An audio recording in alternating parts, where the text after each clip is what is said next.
Hey everyone, this is Giovanni BackYard Flick Reviews. Today my little brother Matthew is joining me as we review the film It, directed by Andy Muschietti, who directed the film Mama. And of course, It is an adaptation of Stephen King's novel, and it's also a remake or a reboot or reimagining or whatever you want to call it for the 1990 miniseries movie that came out and starred Tim Curry. Okay, before I get started, I'm going to talk about the giveaway that I'm doing. So I'm giving out a Funko Pop Pennywise. You must be a subscriber to be eligible to win. I'm going to check if you are a subscriber. I know there's the options that you could be visible or hide your subscriptions. So make sure that you're visible so that you're eligible to win the Funko Pop head, Bob head, I mean. Okay, so what I'm going to do throughout the video, I'm going to put like a passcode or password.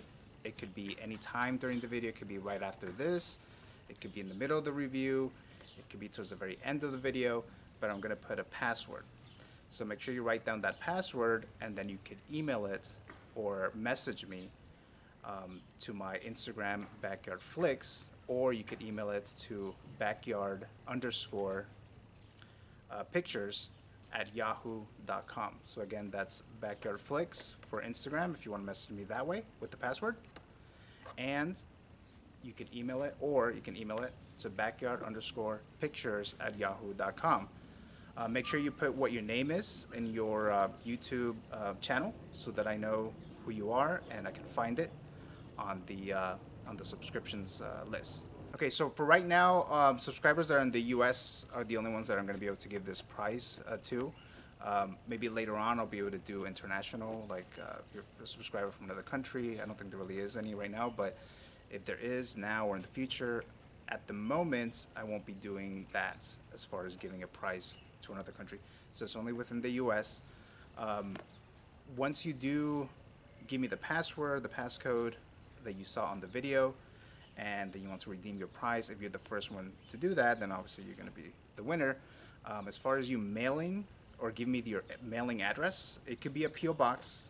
I understand there's confidentiality issues around there, so you can give me your address or a P.O. box, whatever you feel comfortable with. And again, I'm going to be doing this more often. Not every film review that I do, but there are certain movie review videos that I'm going to be doing that I'm going to have a giveaway. I'm planning on doing it for Justice League and The Last Jedi. So it might be something like this, a Funko Pop bobblehead themed of the, something that is themed with the movie that I'm reviewing. It could be a shirt, could be a poster, could be something else. Sometimes I buy Blu-rays and I don't use the digital copies, so I might be able to just give out in a prize the digital code. Okay, so with that being said, let's get started for this It film review.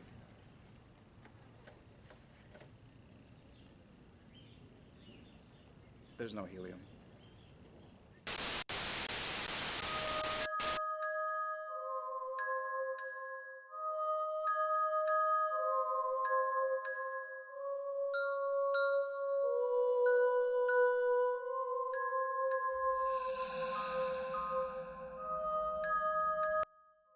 So I got a chance to go to Hollywood to the It experience. We went and saw the Neibolt house, and the house itself wasn't really that scary, but there was a lot of like sets and props from the movie that were actually pretty cool, and it was a nice visit. It was free, and it was more like a marketing campaign, but it was cool, and it kind of pumped me up for seeing the movie even more. So I'll definitely check it out while you still can. It ends September 10th in LA, in Hollywood. Okay, so It is an adaptation of Stephen King's popular novel that came out decades ago, and it is the remake to the miniseries that came out back in 1990, which starred Tim Curry. So there's a lot of questions that came about when this film was announced. For one, is it going to be good? Second, is Pennywise going to be as good as Tim Curry? And right off the bat, this 2017 version of Pennywise is 10 times better than the 1990 version. I just saw it a couple of weeks ago, kind of like as a refresher, and it is a lot better than the miniseries, by far.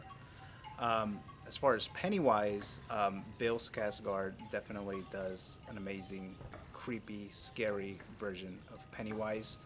And Tim Curry was also scary, creepy, and he did his job very well as well. But with Bill Skarsgård, he did change his tone a little bit and his mannerisms a little bit. You can tell that he didn't want to sound or look or move too much like Tim Curry's Pennywise. um, Bill Skarsgård's Pennywise, he has his little um, different movements, maneuverisms that he does. This little dancing number at one point in the movie, which was actually kind of creepy because his face is actually not smiling; he's just dancing as he's trying to basically kill a kid. Um, so that alone, I mean, that's worthy of the ticket admission alone. Just seeing Bill Skarsgård as Pennywise. So as I mentioned in the Annabelle creation review that I did, so I used to be a big horror fan when I was younger, but throughout the years we just started getting a bunch of horrible horror movies that sucked just so much that I just stopped caring for the genre.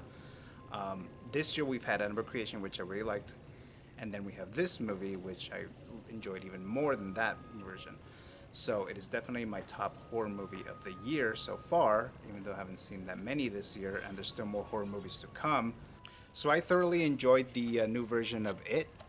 There's very few negatives of the film, like very few, which I'll get into a little later.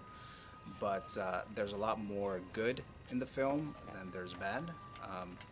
The film is creepy, it's well made, it's a good coming of age type of film. It has a lot of funny moments in it. The acting is great from the kids, especially since they're the ones that are throughout the whole film. As I already mentioned, Bill Skarsgård, he's really great in this movie. He's amazing in this film.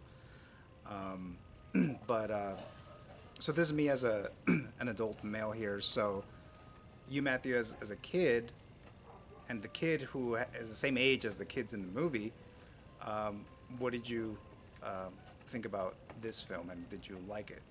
Yeah, I liked it. It's probably the best horror movie I've seen so far in my lifetime. And it was scarier than what the trailers made it seem like. Because the trailers made it seem more menacing than creepy. Okay, so in your whole 12-year lifespan, this is your scariest movie, or the scariest movie you've seen? Not the scariest, but my favorite. So you mentioned, Matthew, that this was your favorite scary movie that you've seen ever. So was it actually scary? Like, Yeah, it were was there actually parts that you were like, I'm creeped out right now? not like jump scares didn't really get me, but the paranormal when he would move weirdly, that just like creeps me out. Were you able to sleep last night after Yeah. seeing? Oh, you were? Okay. So it wasn't too bad then? No? No, I wasn't paranoid. Okay. So I'm just gonna go into the acting, the kids. I mean, there's a lot of chemistry with all the kids.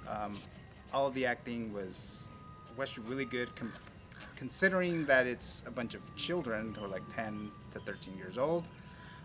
There's like maybe 4 actors or characters in the movie that stood out to me the most. The main one that stood out for me was the girl, Beverly. The actress who plays her, I think her name is Sophia, I believe. She, by far, is the best actor of the children. I also like the kid from Stranger Things. He played Richie, who was supposed to be like the comic, the guy that's more out there. And I was surprised that he was able to pull it off. Like, it was weird that he was casted as Richie, who was supposed to be like this comedian later on, as the.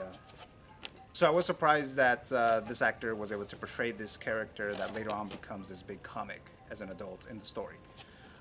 When in Stranger Things, he's more reserved. His character is completely different than from this movie, and he's actually really funny. He's very vocal, and basically every line that he gives to the audience pretty much lands. It's pretty much funny. I don't think he said a line that wasn't funny or that wasn't supposed to be funny. So he was good in that. Then we have Bill, who's kind of like the leader, the guy that stutters a lot. And so he was good in that as well. He's the one that's dealing with the whole loss of Georgie, his little brother. So he was really good in that film as well, or in this film as well. The other person that stood out for me was Eddie, the kid that's afraid of germs. He's using the little what do you call the thing? And He has asthma or something, whatever. I can't think of the word right now. But anyways, so he was really good in this movie too. He was. I mean, he didn't. I don't feel that he stole the show like the girl did, or how Richie did, the kid from Stranger Things. But he was pretty good as well. And then we get to the other characters who did fine jobs as well. They didn't stood out to me as much as the other ones, but and then one of the children, one of the actors, is not really his fault, but it'll go into the negatives. It's the character Mikey or Mike. So I'll go into that one a little later. But and then, as I mentioned, Bill Skarsgård definitely deserved the praise that he's been getting for his role. He's only done like, I think I've only seen him in something else, Hemlock Grove, in a Netflix series, which sucked. So it's kind of weird that they casted him. Maybe the audition was so amazing that they used him, but he hasn't really done much other than that Netflix series. So that was interesting that they used him well, and it worked out perfectly for the character. Okay, so in the movie, there are some adult characters in there. It's not like some movies that it's focused on children and they don't show the adults anywhere. So they show the adults in the movie, but they show them in a way that's, the characters are kind of weird. Like, all of the adults seem like they have something going on with them. Like, they're off a little bit. Like, they're weird. They look strange. They say weird things, and they say it strangely. And I think that they did it on purpose so that it could focus more on the children. They're the ones who are actually dealing with this Pennywise stuff.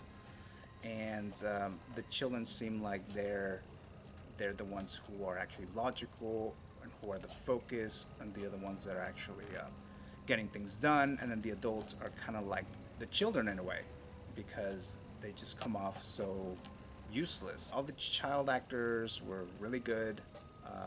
As I mentioned, the story is coming of age, that type of story. And it's a horror, and it's drama, and it's funny, and it's got basically everything in it. And it has a lot of, creepy, scary moments.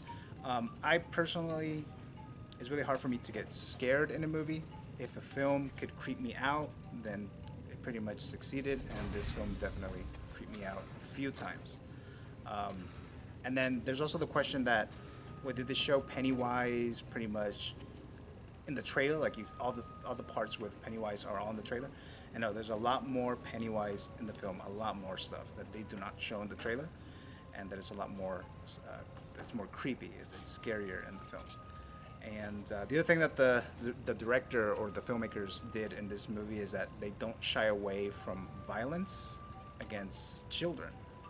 So there's a lot of stuff going on with kids that they usually don't show in any type of movies, even horror movies. And this filmmaker decided to show the actual violence and to see the menacing components of Pennywise and the threat and the danger. So it makes it that much more realistic. Okay, so then another thing about Bill Skarsgård as Pennywise is that the filmmakers decided not to show him in the makeup with the kids until they actually had to film the scene. So they filmed a bunch of scenes. I think they said it was about like a month or two that they were already filming some other scenes, and they decided to not show him, Bill, as Pennywise until they were actually going to shoot a scene together with the children. So they wanted that reaction from the children, and I think that was a very good and brilliant idea. And actually, they used that before with Home Alone with Joe Pesci and Macaulay Culkin. Joe Pesci didn't want to, be in character with Macaulay Culkin. He wanted to wait until they actually had a scene together, so Macaulay Culkin will have an honest or more realistic reaction to Joe Pesci's character. Okay, so this new version is part one. So there's gonna make another part of it. The book is like over 1,000 pages long. I didn't read it myself. I read some other Stephen King novels in the past, and I can totally tell the tone in this movie that it's Stephen King's vibe, I guess you can say. Um, so, so what happened in some of the interviews with the children for this film? They were asked what adult characters or what adult actors should play their characters. And some of the child actors mentioned Jake Gyllenhaal. They mentioned the girl mentioned Jessica Chastain to replace her as the adult. They mentioned Ben, who's the chubby kid. He said that he should be casted with Chris Pratt from Guardians of the Galaxy because that character, when he becomes an adult, he gets all buff and fit and everything. So he mentioned him. And then I've also read before that some of the actors, some of the child actors from the 1990 version, were interested in portraying their characters again, but as adults in this new version. So that should be kind of interesting, kind of like seeing. At first, I thought maybe Seth Green could replace one of the actors as adult, but the actor that they chose to play Richie, who's the kid from Stranger Things, that wouldn't really fit with Seth Green as an adult of that same character. But let's see if they use at least some of the actors from child actors from the 1990 version to the 2017 adult versions. If not any of those actors that they mentioned, that would be pretty good, especially Jessica Chastain and Chris Pratt. Is there something else you want to add, Matthew?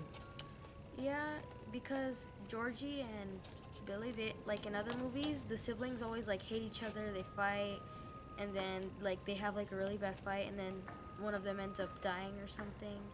But no, they like really liked each other. They were like lovable. They had a good relationship. Another thing is they use a lot of the bullies in this film. They have boy bullies and girl bullies. And the bullies in this version, at least, are more menacing than the 1990 version. Like I said, I haven't read the book, so I don't know exactly if that's from the book directly, but the bully here, the main bully in this film, in this version of it, is a little bit more threatening and psychopathic. And I mean, you'll see, it's really almost to the level of Pennywise as far as evilness. So I thought that was done very well. As far as the negatives, actually, I haven't gotten to the negatives. Okay, so the negatives is the film probably could have benefited from a shortage of 10 minutes. It could have been 10 minutes shorter. The other thing I was going to mention earlier was the character Mike. I didn't have a problem with the actor. The actor was fine, but they use him at the beginning and then at the end, and then they don't really use him in the middle of the movie. At one point, I actually forgot about him, and I was like, oh shit, that's right, he's in this film. So I don't think they really utilize him that much in this version. I know he's a big point or a big character later on in the adult version. So I don't know if they were just waiting for that or something, but yeah, I feel that they didn't really utilize him as much, the Mike character. So the other issue that I had with this film, which I also had problems with in the 1990 version, and I thought they were going to cut it from this version, is that they had little montage scenes in the movie. When they're like doing something and they hear a little music and blah blah. Oh. They did it a couple times in this movie. It wasn't as cheesy as the 1990 version, because the 1990 version was just cheesy as hell. It was just horrible. This one, they could have done without that. Okay, so now we get to the part where we're gonna give our grade and our rate of the film. So starting with you, Matthew, what are you gonna grade it? I'm gonna give it just an A. And then out of stars, out of 5 stars? 5, definitely. Okay, 5 out of 5 stars, and then? See it. Okay, see. Definitely see it. Okay. So that's Matthew's grades right there and rating. So with me, it's gonna be an A minus. I'm gonna give it a 4.4 out of 5 stars. and it is definitely a see. So definitely check it out in the theaters. Um, it's definitely worth your time, the ticket price. It's a it's a very well made horror film. It's a very well made movie overall, and it is going to be one of my top 3 films of the year. It might be my top 2 right now, actually. There's still like 4 months left in the year, so I'm sure there's other movies that are going to come in, but it's definitely my top films of 2017 so far. So again, I haven't decided when I'm going to put the password or passcode as far as the giveaway is concerned. It could have already happened. I'm going to do that in the editing process depending on how things go. So it probably already happened or it's going to happen. But again, must be a subscriber. I'm going to do more giveaways in later videos. Must be in the US. Make sure you're visible. And make sure you let me know what your name is on your YouTube channel or name or username or whatever it is, so that I know who you are. And the first one who does that will get the Funko Pop bobblehead, the Pennywise. So that pretty much concludes our film review of it. Definitely go see it and click the button to subscribe. Message me if you like. Leave comments, questions, or whatever. I'm going to be posting more videos in the future. And this was my little brother Matthew who joined me today and actually did a backyard flick review in the backyard. So that concludes it. So thank you again for watching, guys, and I'll see you guys next time.